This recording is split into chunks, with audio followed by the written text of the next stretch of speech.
네, 오늘은 역시나 아프리카 돼지 열병 이슈가 있었습니다.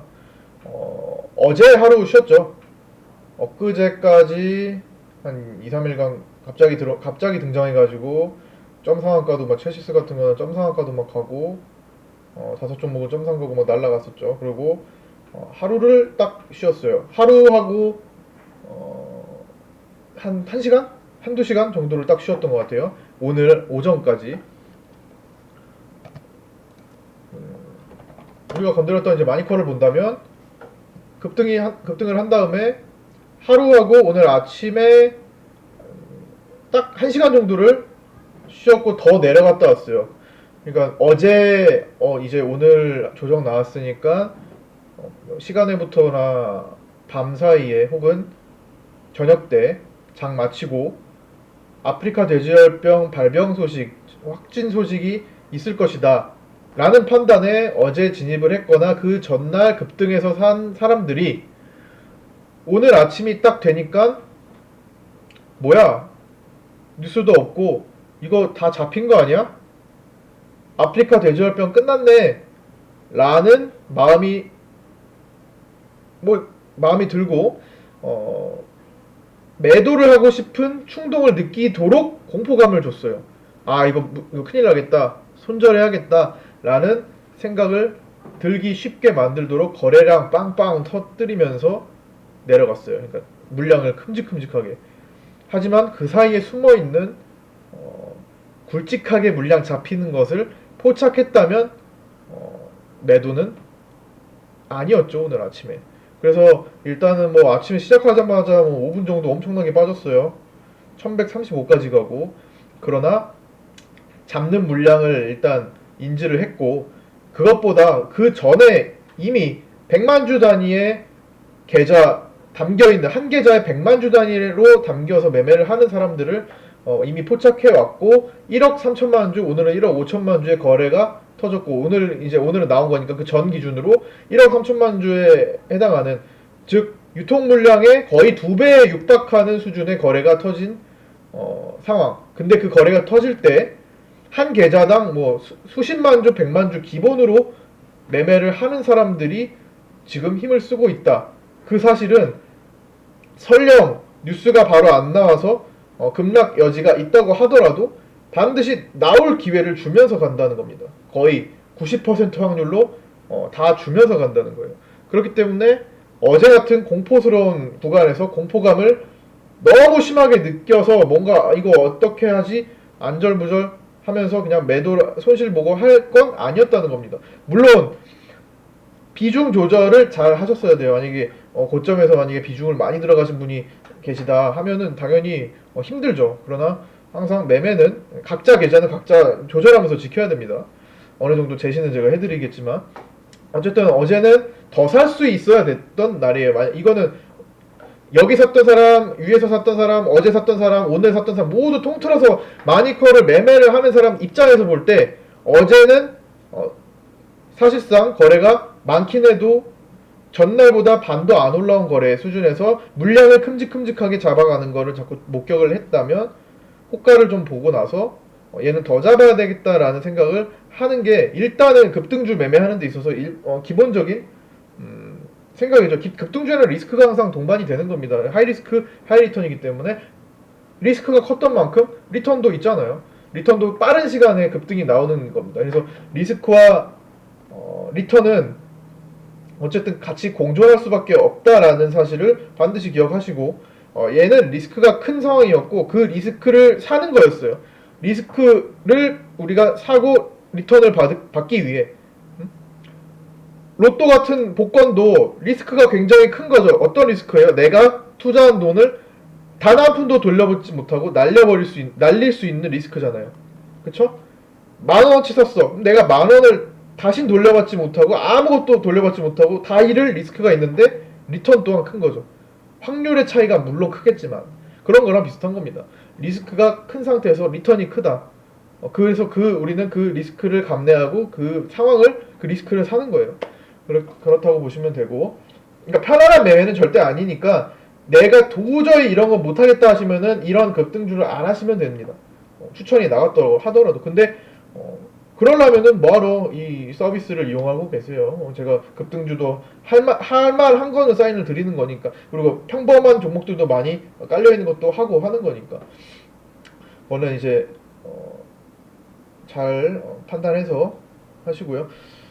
대부분 뭐 그냥 전적으로 따라 하시는 분들이 좀 많아서 저도 감사를 드리고, 어쨌든 오늘 마니커가 급등이 나왔고요. 이 아프리카 돼지열병은 사실 제가 엊그제도 말씀드렸지만 그렇게 단기적으로 끝날 만한 이슈는 아니에요. 아니라고 봅니다. 물론 제가 이거를 확 뻔할 수는 없어요.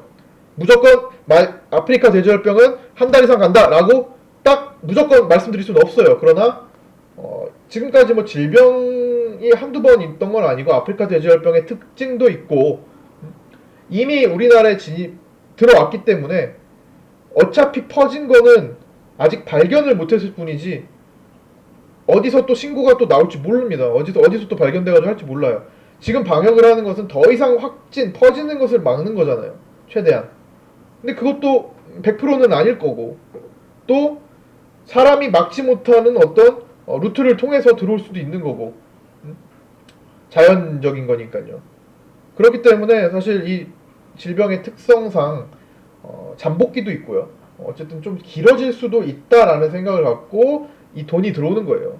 그래서 자금의 흐름을 파악을 하셔야 됩니다. 단순히 이 종목이 급등 나올 이슈가 있었는데 자금 안 쓰고 그냥 한 방에 회먹고 나가는 종목은 또 거기에서 보여요.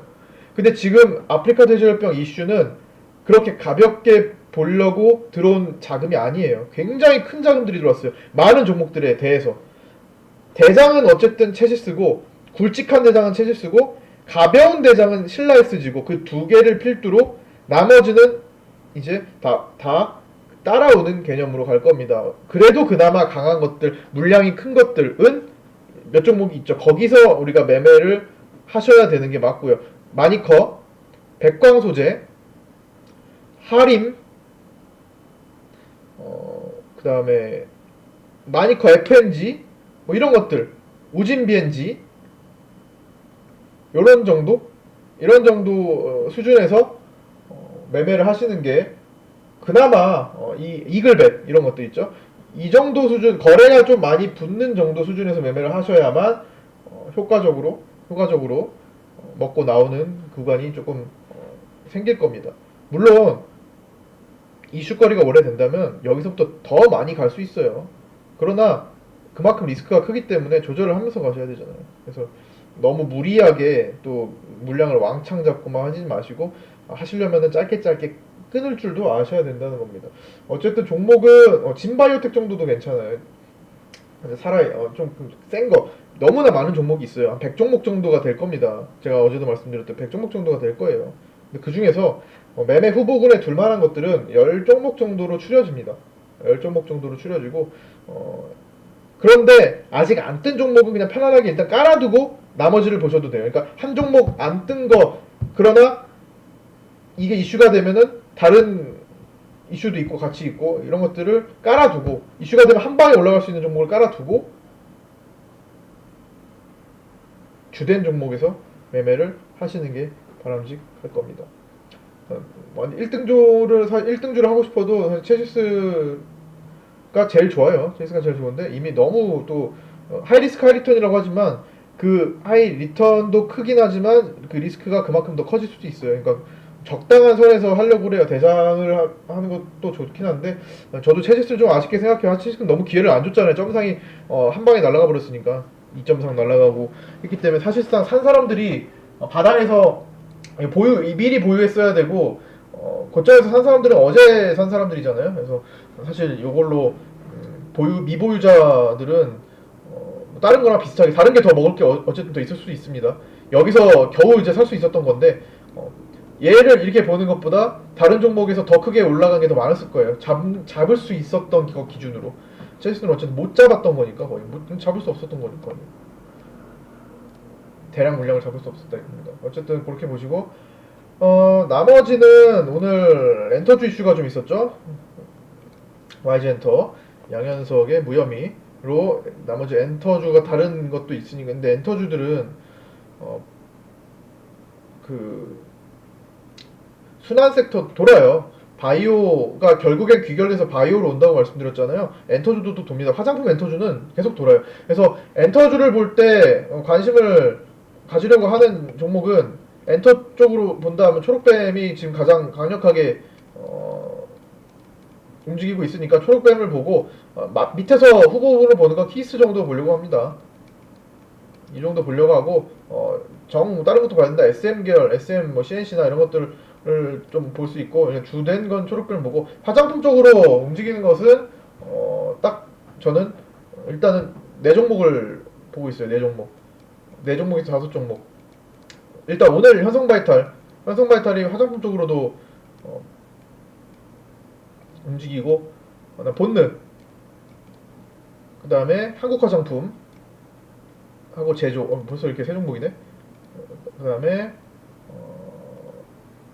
저거 코리아나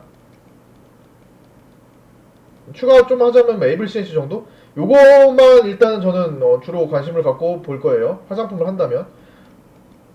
나머지는 우리가 다 같이 하기에는 좀 무리가 있는 것들도 있고 사실 끼가 좀 얘네들이 더 있다고 보고 있는 거니까 끼도 있고 앞으로 만약에 혹시나 생각대로 안 되더라도 만약에 매수했는데 생각대로 안 돼서 화장품이 갑자기 죽어 그렇더라도 살아날 기미가 있는 것들을 주로 한다는 겁니다. 이 정도 보시고 원래 이제 본능은 옛날부터 많이 했었던 거고 현성바이탈은 제가 좋아하는 종목이기도 하고 나머지 한국 화장품은 가끔 하고 에이블CNC도 했고 다 했던 종목이에요. 과거에 했던 종목들을 다시 하는 겁니다. 키스도 그랬고 엔터주에서 하여튼 관심주는 저렇게 추려놓고 보시면 됩니다. 그 다음에 또 오늘 뭘 체크하려고 했더라. 제가 뭐 하나를 체크하려고 했는데 잠깐 뭘 체크하려고 중요한 거 하나가 있었는데 아까 화장품을 바이온도 포함할게요. 바이온까지. 맞아. 지금 이거 화면을 보고 알았네. 셀트리온 헬스케어. 셀트리온 헬스케어가 있죠. 셀트리온 헬스케어를 왜 오늘 또 중요시 다뤄야 되냐. 종가가 굉장히 의미 있었어요. 오늘 종가로 15만 주인가 11만 주 정도가 종가로 동시호가에 들어왔어요. 이게 투신권에서 들어온 것 같은데 이러면서 코스닥 시장을 649포인트까지 분봉을 0.1% 가까이 끌어올렸습니다. 여기서 오늘 240분봉 노란선 라인을 보세요. 오늘 어제 종가에서 쓱 올려놓고 오늘 하루 종일 240분봉 위에서 놀았단 말이에요. 여기 지지받을 때도 올라가고 여기서 찍고 턴할 때도 올라가고 찍고 턴할 때도 올라가고 결국에는 이 240분봉 노란선 위에서 시장이 놀 때는 저는 평소보다 원래는 매매를 조금 더 많이 하려고 하는 편이기도 해요. 근데 제가 오늘 이거 끝까지 이렇게 유지가 될 거라고 생각은 사실 안 했어요. 오전에는 좀 많이 흔들고 해가지고 이따가 오후정에 좀 이렇게 빠질 수 있겠구나 정도라고 생각했습니다. 왜 금요일이기도 하고. 그런데 셀트리온 헬스케어와 살릴 바이오들을 조금 시장에서 그쪽에 자금이 좀 들어오면서 코스닥을 살렸어요. 이거 굉장히 긍정적인 일이죠. 제가 조심은 해야 된다고 했지만 시장이 결코 약해질 거라고 계속 판단하지 않아요. 오늘 정도는 조정이 나올 수 있고 어제도 그랬듯. 그런데 그거를 이겨내고 장중 조정으로 끝났다 하는 건 더 좋은 거죠. 장중 조정으로 끝났다. 어쨌든 강한 상태를 유지하면서 끝났습니다. 그래서 노란선 위에서 놀 때가 제가 좋아하는 위치예요. 적어도 240분봉은 매번 바뀝니다. 그래서 240분봉 위에서 놀더라도 시장은 낮은 구간일 수가 있고 240분봉 아래에서 놀더라도 시장은 높은 구간일 수가 있어요. 당연히 짧은 시간에 변화가 생기는 거니까.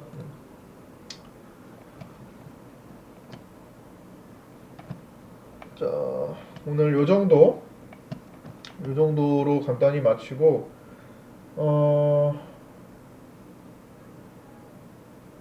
네? 주말 잘 보내시고요. 오늘 별다른 거 또 다른 거 말씀드릴 게 별로 없어요. 월요일에 또 다른 얘기들 많이 하고 전체적으로 종목들이 많이 무난하게 만들어진 것 같습니다. 네. 자, 오늘 요 정도까지 마치고 주말 잘 보내시고요. 월요일에 뵙도록 하겠습니다. 짧게 끝낼게요. 오늘은.